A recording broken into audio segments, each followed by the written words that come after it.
Voici maintenant quelques peurs limitantes qui sans doute vous feront écho. Prenez le temps de noter dans votre carnet de bord celles qui vous freinent le plus dans votre évolution. N'hésitez pas à mettre sur pause pour prendre le temps de cet exercice.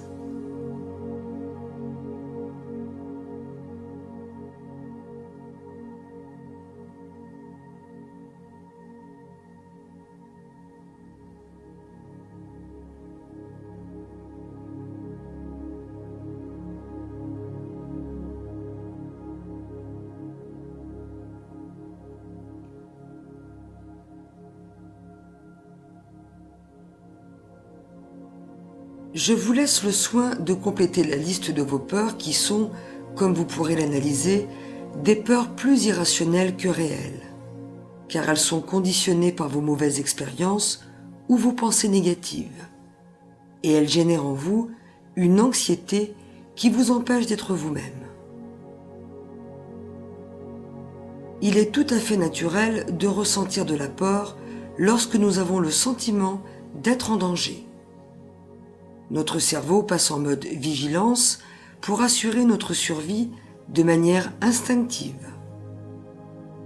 Je vous le rappelle, ces peurs rationnelles sont légitimes et utiles pour ne pas risquer nos vies.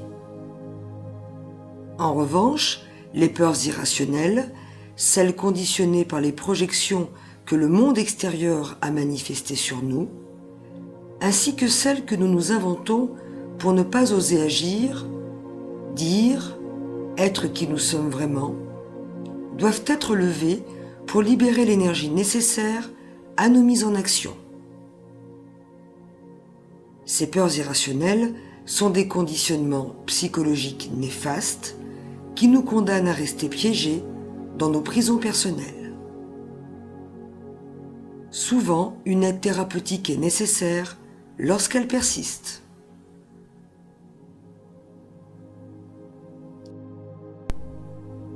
Faites maintenant le point sur vos peurs irrationnelles.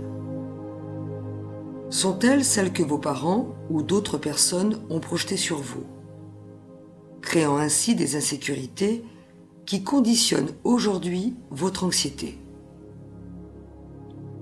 Ou sont-elles celles que vous avez mises en place suite à des expériences traumatiques personnelles?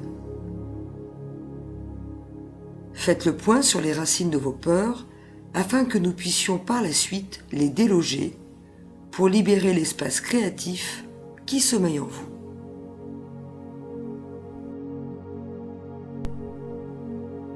Tout comme vous allez faire ce travail d'analyse des racines de vos peurs, je vous invite à en faire de même pour vos colères, vos tristesses, vos culpabilités et toutes les émotions négatives qui vous submergent le plus souvent.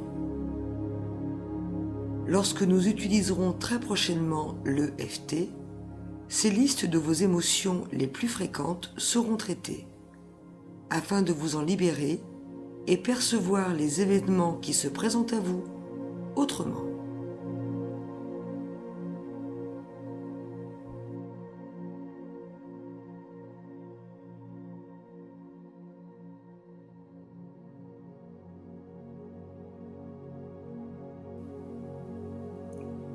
Ce qu'il faut en retenir. Comprendre ce que nos émotions nous disent de nous. Nous sommes des êtres de nature émotionnelle. Nos émotions guident nos jugements et nos décisions. Apprendre à gérer nos émotions et non à les inhiber. La construction d'un faux self par peur de montrer ses émotions. Nos émotions sont nos alliés et non nos ennemis.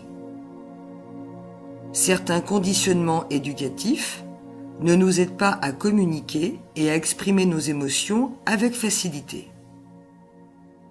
Le déverrouillage émotionnel est possible pour se sentir mieux. Les peurs rationnelles sont utiles pour nous préserver des dangers. Les peurs irrationnelles sont inutiles. Elles doivent être travaillées et dépassées pour ne pas qu'elle nous handicape dans nos vies. Aide thérapeutique conseillée. La tristesse pour accepter la fin de. En parler pour se sentir compris et consolé.